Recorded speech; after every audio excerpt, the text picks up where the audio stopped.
Welcome back, everyone, to the ABL review for Season 17 ABL North Division. Okay, we're gonna jump into these games. So I guess never mind. We're not gonna. I always say, hey, we're gonna jump into these games, and then I'm like, oh no, got a little bit of admin work to do. And you know what? First thing we're gonna do, might as well thank him here too. I already thanked him in the South, but Brett, thank you again for recording last week. I know it's a hassle, and he wanted people to have something to listen to, so he put it out. Big props to him. He did a great job. But for his sake, hopefully he doesn't have to do it again. Second thing we have to talk about is we're going to be short a game this week in the North. Logan has a forfeit win over Curtis. Despite the extension on time, Curtis wasn't able to make it happen. And he just said, hey, take the forfeit win, which is a big load off my shoulders because I don't have to sit there and decide, hey, how do I need to adjudicate this? It's just done. So thanks for making that easy for me. And Logan gets a win. I needed that after a tough loss last week. Kind of keeps him rolling going forward. Really can't afford to have too many bad things go down for you during the season because I think it's going to be a tight race for everybody. And, only 7 weeks here in the North. And limited... not limited playoff spots, but either you make the playoffs or you go to the South. Big stakes, The line between being a top team and being a bottom team is harsh. So, I think we can hop into the games. So, hopping into our first game, we've got Kyle taking on Drew. Kyle coming off of, I'll be frank, I think he played well in that game, but I think his opponent misplayed a little bit, giving him a big opening. Against Drew, who, did he play? Yeah, he had to have played last week. Who did he play last week? He played Curtis, and, close loss. Okay.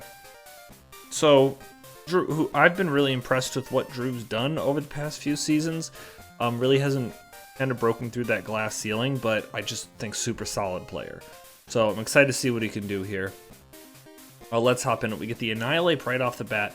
Coming in on the Dustclops. We see the what's it called? Punching Glove come out. Good item on Annihilate, honestly, because basically functions like protective pads. In addition, gives its punching moves a little bit of a boost, and you're always running Drain Punch and Rage Fist on it anyway, so it's perfect. See the Dustclops come out. We saw what Dustclops could do in the South, and before this game came out is when I made that little meme of make Dustclops great again, but man, Drew just fucking does it here.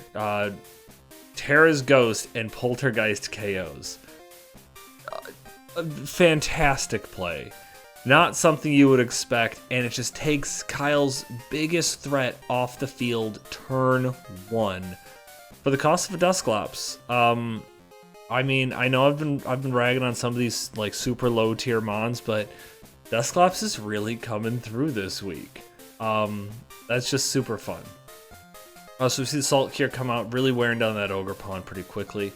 I like that a lot. Dodge on the Leech Seed there is kind of a lucky break for Kyle. Helps him out here. We see the Dustclops come back out. Dragon Claw just does a little bit of damage.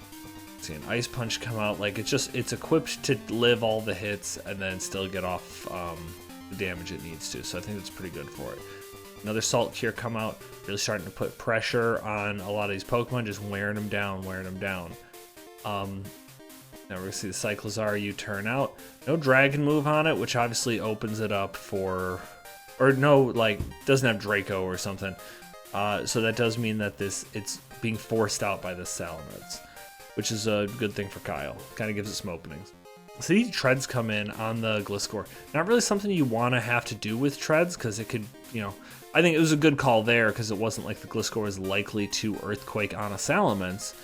But good opportunity here for him to go ahead and get the Iron Treads in. Knocks off the Balloon. Unfortunately for him, gets burned.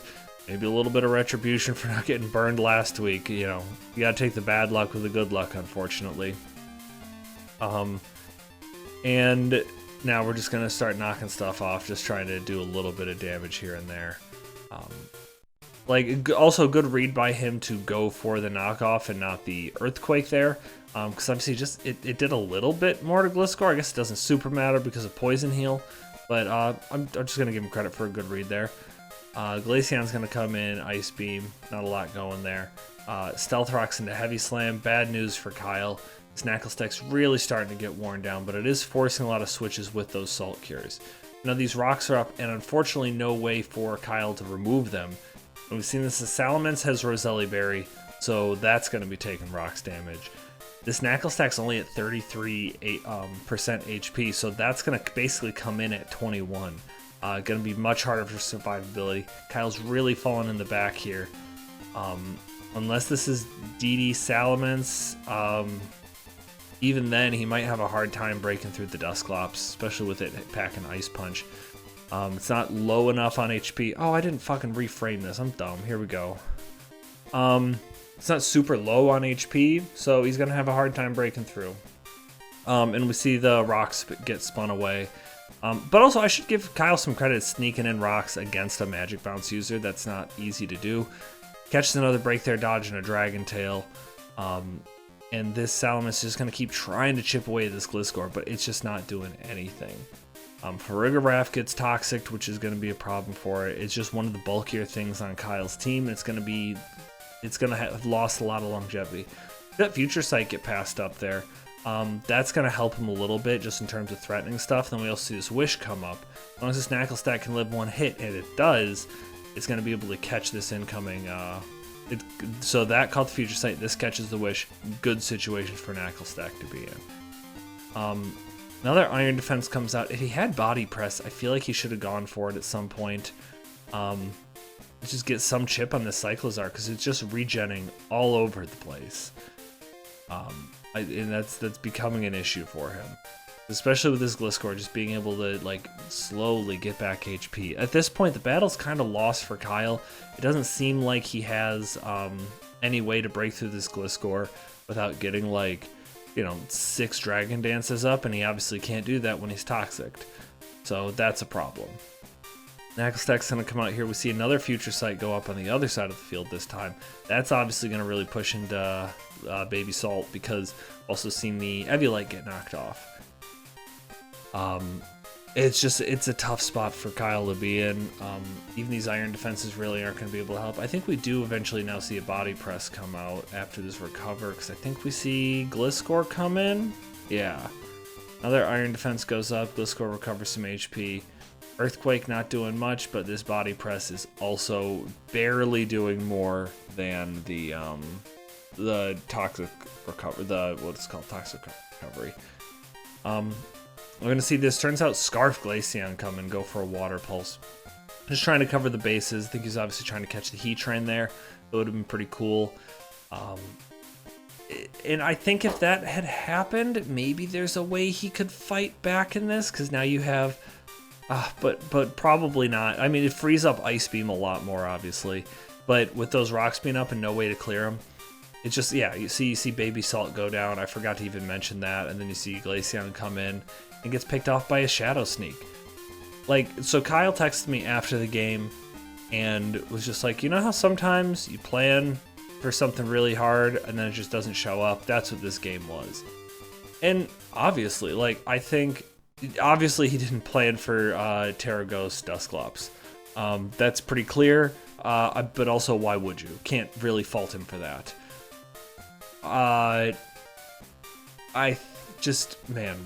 It's crazy what good prep can do, And we're gonna see it in another game here too, where somebody loses a big piece with a surprise like Terra and move, and it's just hard for them to recover. I like what Terra brings to the game, but I am excited to see it go in whenever Generation 10 rolls around. Which, I mean, we have a lot of time for that. This time next year, we're still not going to have Gen 10. I don't know how many more seasons we're going to sneak in. So Terra's still here for a couple seasons. Always give me your thoughts on Terra's. I think people have kind of settled into it, but... people feel kind of opposed to it when something like this Dusclops happens to them. But I think we move on to our next game, which we have Dakota taking on Jabron. Gibran, yeah, he had that like meteoric rise in the first season. Was that 18 where he went to the finals? And since then, he's done well, but he's just kind of been in the middle of the pack. Dakota, if I don't remember where exactly, he must have finished in the top half in season 18 because that's how he ended up in the North. Went winless, went to the South, made it to the finals, came back. So excited to see how they match up because I think this is only the second time or so they've played. I don't think they played each other in season 18 when we had East versus West. Also, another thing I'd love to hear from you guys. How do you guys feel about the 2-league relegation system? Is there anything you would like to see changed, or are you happy with stuff? Just let me know. I get feedback from some people in the chats on Mondays, but not everyone chimes in. If you want to chime in on the comments here, I do read those, so let me know what your thoughts are. Anyways, we can hop into this game. I have some thoughts from turn 1 here. So, good position for Dakota to be in. My thoughts when I was watching this live is, wow, look how free a water move is. It's going to do a good chunk to Sylveon. That's like a switch that makes sense. Rotom Wash coming in. Not the most defensive Pokemon, likely not built Spadef. Would have taken a good chunk of damage there. This is obviously going to take a ton of damage. I think a water move was the kind of the play here. That's what I was rooting for. I totally get why he goes for Energy Ball here, but man, I would love to see a water move come through here because we see it on the next turn. He's going to chew attack on Cutter here. Totally worth that HP he lost. Does 43%. Dakota said based on his investment and everything, which I think this is just max HP, modest, max special attack. That's definitely AV is what Dakota said. So that's rough. We see this Volt Switch out here. Good play there. So Ogerpon is tough for Dakota's team to deal with. But I remember, because I'd spoken to him a couple days earlier, and I knew what his plan was. And here it is. It goes exactly as planned. Goes into the Ogerpon, Terrafire, able to eat that Ivy Cudgel for breakfast, get off a Gunk Shot and KO. We had calced that together. Assuming it wasn't like any sort of bulky Ogerpon, Adamant max defense Gunk Shot from Weezing, 100% of the time KOs Ogerpon unless he's got defensive investment. It just worked exactly as planned, and this is the same thing as the Dusclops scenario. It's a big piece has gone off the board unexpectedly, in no small part because of Terra. Like he would have, without Terra, he still would have lived that Ivy Cudgel. But this at least protected him from a potential crit, because Ivy Cudgel does have a chance to crit. So yeah, and that's big. Ogerpon off the field. Dakota now no longer has to worry about that. Rotom Wash is going to come in, hard switching to Bronzong. Yeah, you have a fire type that's Fizz Def against a water type that is especially offensive. Pretty obvious to switch in there. Another Volt Switch here. We see the light screen go up, and he's leftovers. This is what I was talking about in the South. I don't like this. It obviously helps him live this hit here, but I just don't like... I don't think it's worth the time investment, because... Okay, let's get to the end of this turn. Okay, so we got to the end of turn 8. There's 3 turns left on the light screen, 4 turns left on the Reflect, and the Bronzong is still here.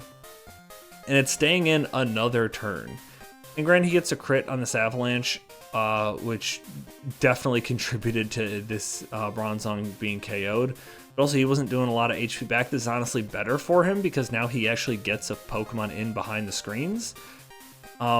Surprised Energy Ball didn't KO there, but surprisingly, all it is just max HP Glastrier. Even at -1 special defense, it can actually, it takes that. That's not like AV or anything crazy. That's just Glastrier being bulky.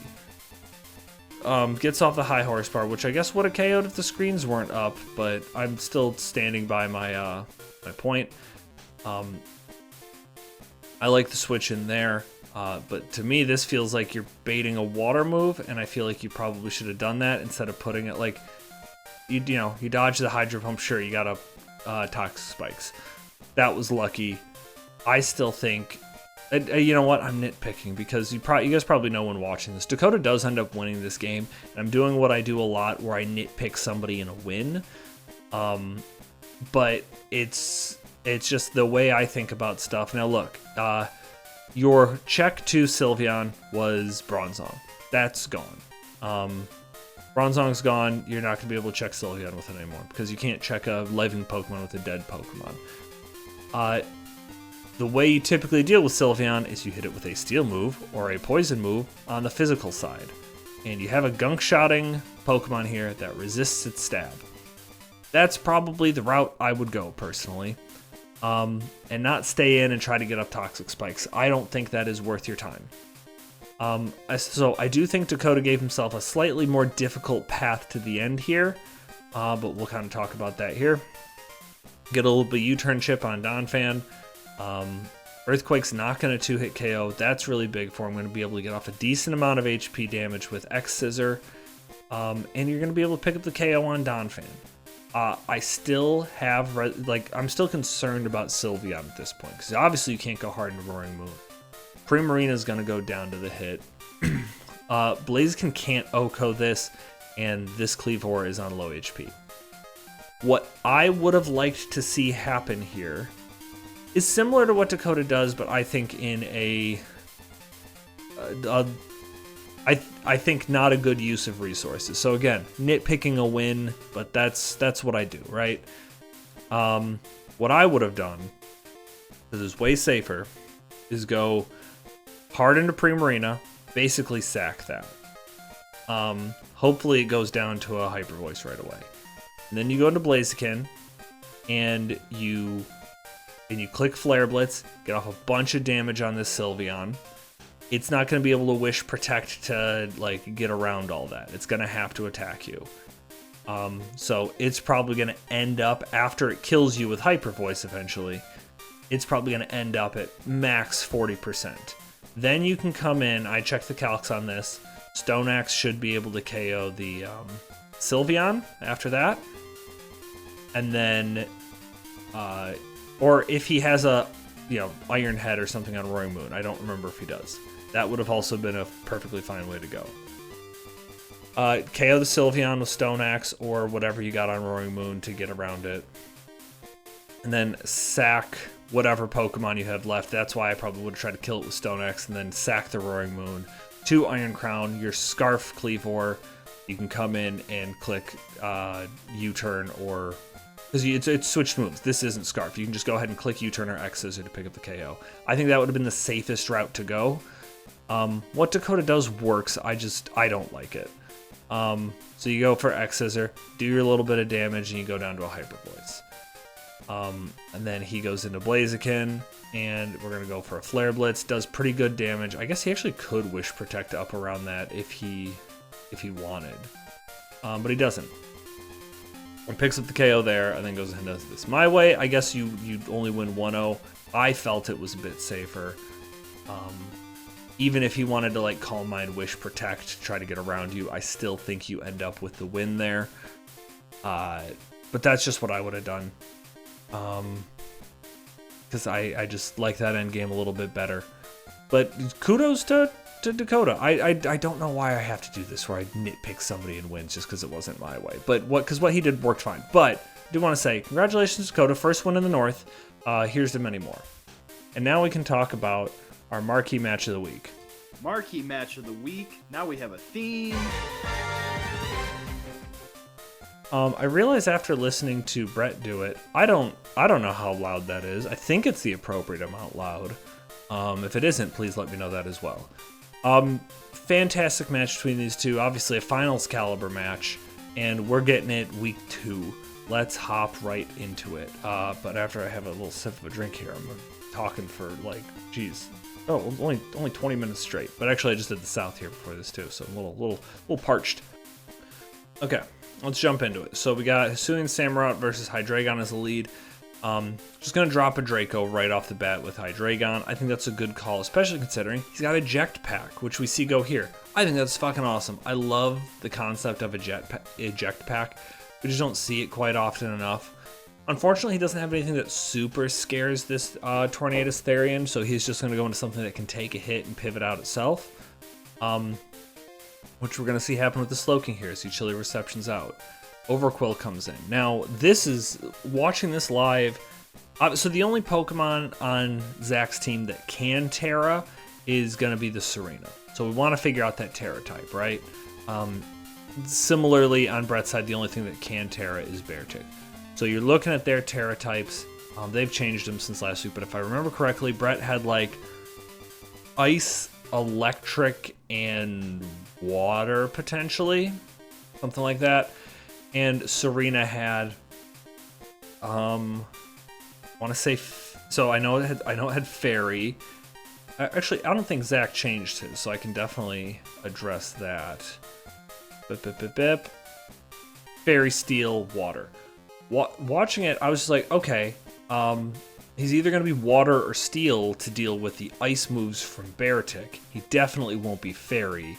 And we can figure out if he's Water or Steel right here because he's in against a Poison type. If he's Steel, might as well just go Terra Steel right now and like activate that so you don't have to worry about it later. Because being Grass type doesn't super help him in this matchup here. So I figured right here we're going to find out if he's Terra Steel. And I thought Brett was thinking the same thing. And I think he goes Talonflame here, which is a great call. Because if he's Terra Water, it doesn't help him. He's going to hard switch out into the Tinkaton. If he's Terra Steel, he would just Terra Steeled right there. So he's definitely not Terra Steel. Terra Fairy, I don't think helps him check the Beartic in any sort of particular way. So, you know, Terra Water confirmed in my mind. But also, great switch by Brett. Covers everything he needs to. Gets a crit there, which is kind of helpful because he can wear this Hisuian Samurott down a little bit more. Ceaseless Edge, good.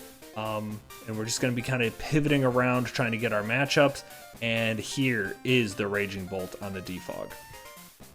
So Brett texted me on like Friday or Saturday, and he's like, I have no clue how I deal with Raging Bolt. I looked at his team, and he's absolutely right. You just don't deal with Raging Bolt.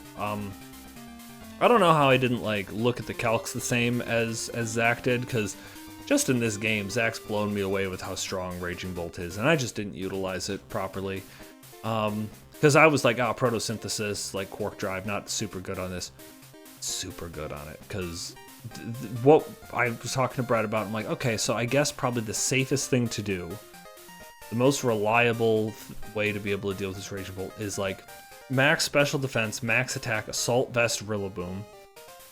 Is not 2-hit KO'd by Protosynthesis boosted Dragon Pulse. Obviously not 2-hit KO'd by Protosynthesis boosted Thunderbolt. And you can threaten it back with high horsepower. You're not 2-hit KO'd. It's not good, but it's your best bet. In comes Rillaboom, and it takes that Draco Meteor, and it does 80%. 79, but you know, 80. That's obviously not what you want. That's rough. That's super rough. And it's going to get a little bit of recovery there from the terrain. Obviously not enough to finish picking up the KO. And also, something I didn't catch live, but I did catch it here. That Raging Bolt is faster than the Rillaboom. So it's just going to be able to KO it later. That's a problem. Good double for Brett here. Like, he's going to be able to take even a Protosynthesis is boosted -2 electric move, so might as well go to Slowking, get a slow pivot. I like that play. I don't know if Brett's reading it or he just decided to switch in a grass type to a grass type, but he gets the Serena in. Easy U-turn for him. Thankfully for him, doesn't get Flame Body parried. We do see the Flame Body burned, rather. We do see this Rillaboom. The check to Raging Bolt has been killed by Raging Bolt without doing any damage back to it. Big problem. And it's still it's a full health. Booster energy's burned, but come on, that's not a win. We're gonna see an Earth Power come out. Good predict. I mean, it's not a super prediction, but like Draco Meteor was the aggressive play there. This is kind of the middle ground play, and it worked out. Able to catch the Tinkaton there. Back into Torrentee. You had to go for the Earth Power there, try to follow up. Wasn't worth it to go for a Draco. Knocks off the Heavy Duty Boots on the Talonflame. Gets a burn on this Tornadus Therian. That's also a help. So now we're gonna see. Zach manages to get the Raging Bolt back in. The checks are now gone, but also he can kind of say, like, nothing super threatens him, so he might as well kind of safely fire off Thunderbolts and stuff like that. The Draco Meteor come out again, not really doing a lot. This is probably like, this might even be Assault Vest, not even Heavy Duty Boots. But okay, so now this is kind of rough. We see the Raging Bolt para the Hydreigon. This is significant just because Hydreigon, maybe it's not significant now that I'm thinking about it. Yeah, it's not, because he couldn't really stay in an attack because we would have just seen Thunderclap, which would have picked up the KO. So I guess it doesn't matter in the fact that, because otherwise you just didn't have to use the Thunderclap PP. Get another Chilly Reception. Beartic comes in. I like this Earthquake here, obviously because it KOs the Tinkaton, but something I got to give a lot of credit to Brett. And, I mean, there's a lot of players that do that, but just, you know, it's exemplified right here. There are so many times where it's just like, okay, Earthquake makes sense, but, you know, he could definitely go into Tornadus. He could go into, like, and sometimes you play yourself out of the right play. Sometimes you can just take the KO, right? That's the safest thing to do. Zach knows nothing about this Beartic set. He doesn't know it's not Swords Dance. He could have, like, I thought for a minute, even I had Brett's sets in front of me. Which, by the way, I recommend doing for people is just like find somebody that you trust, send them your sets, and just be like, hey, look over these, because two things happen. They catch little things that you didn't think about. Like I've caught before for people, like they had a poison Pokemon that they were going to Terra into a water type. And it's like, well, if you do that, then this black sludge that you're holding is going to hurt you, so these need to be leftovers. Or something that could help out Logan is, because I've done this too, is I put Earth Power on a Pokemon that's supposed to have Earthquake. And somebody calls it out and they catch it. And it's like, oh, thank God I didn't go into the game with that. Or you have your abilities wrong, stuff like that. I would recommend doing that for people. But anyways, yeah, Zach stays in there because he doesn't want to give this thing an opportunity to set up a Swords Dance, which I think is really smart. But Brett capitalizes on it and takes the KO where he can get it. Now we have Serena come in. Now this goes back to what we talked about at the beginning. Obviously he's gonna Terra here. Like that's super obvious. Terra Steel still could make sense. Maybe he just didn't want to burn the Terra that early. Terra Water also makes sense. Going for Earthquake again or CC I think is a perfectly valid play, because also it covers like a switch into, like if he's bluffing to get him to go for one of these moves, it kind of like it catches. He could go into like Hisuian Samurott in the Ice type or something, but he goes Fairy type, and he gets the close combat here. Like I said, Fairy type was not on my radar because it doesn't help check Beartic enough, and we'll see the problems with that later. But yeah, that's it's definitely a step back for Brett in terms of positioning, but in some ways it's actually better.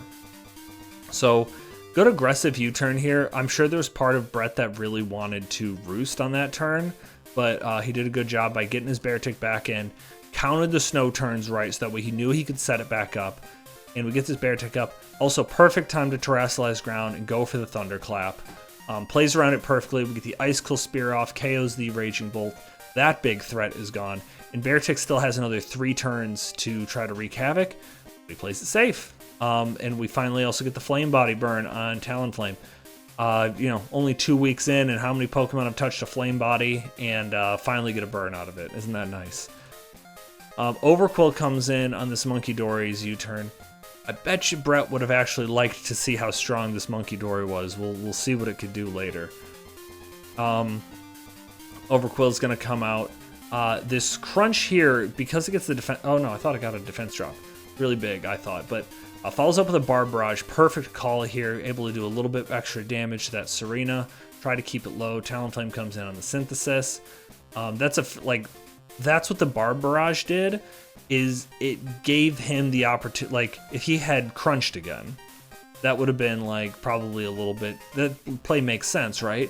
But then it wouldn't, the Serena wouldn't have had to Synthesis, which means this Talonflame wouldn't have had this opportunity to roost. It's getting U-turned on, but that's a good trade.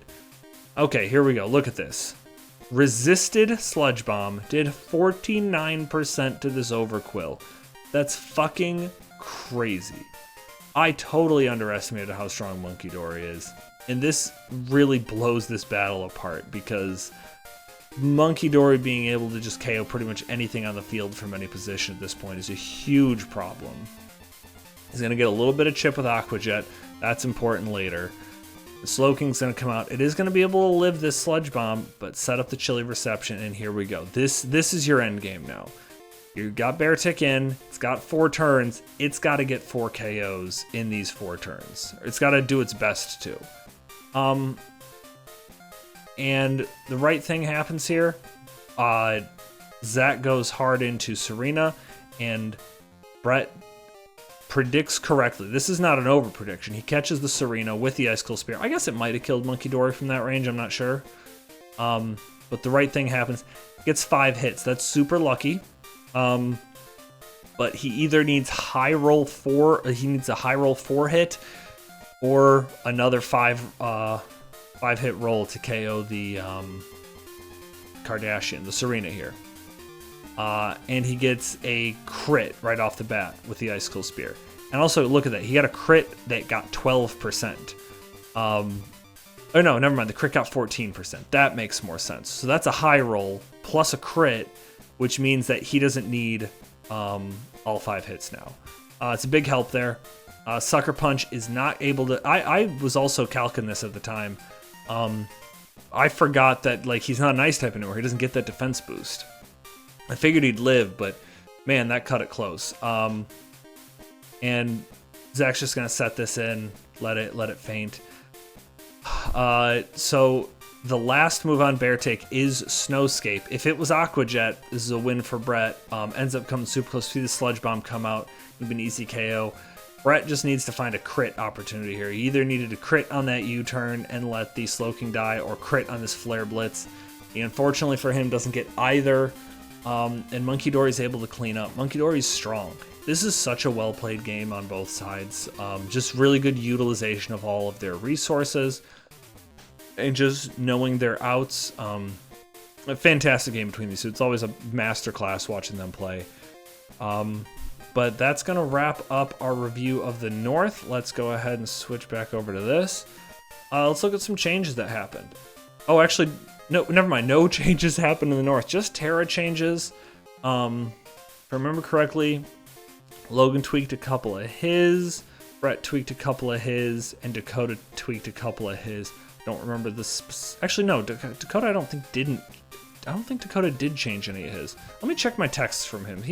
He sends them to me on text, so sometimes they slip through the cracks. It's just because everyone else sends them to me on. Oh shit. Okay, he does have some changes. I just forgot to put. Okay, so let me do this because he sent him to me. Yeah, he sent him to me on Thursday morning. So I gotta do this. So Wheezing is gonna be fighting Ground Grass.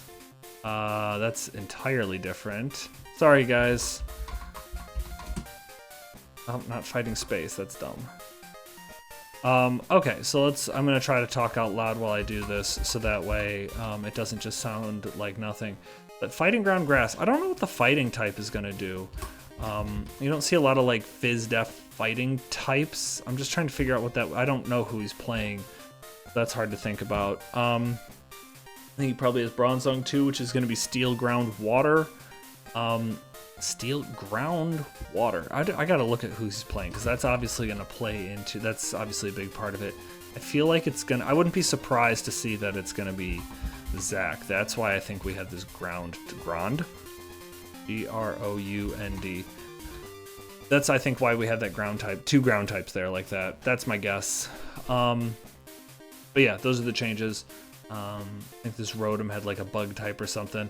Logan tried to make Alcremie into a Terra Captain. I actually caught it this time. Good for me. I'm the hero everyone needed.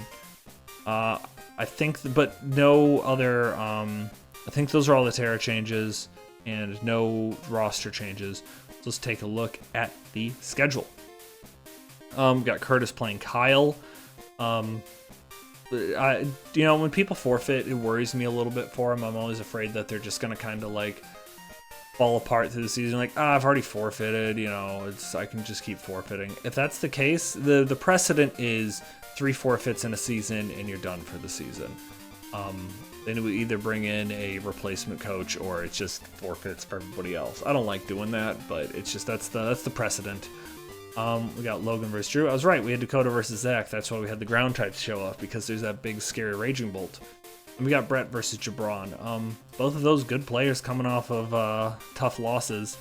We'll see how they rebound. Obviously, shorter episode here in the north than in the south, but that's what happens when you have a forfeit. I think that's gonna wrap it up for us, guys. Thanks again for listening, and thank you for thanks everyone for everything. Busy weeks, summer picking up and everything, so I know people got a lot going on. I want to thank you for those of you who like doing this and make this as much fun as it is. So thanks again. See you next week. Goodbye.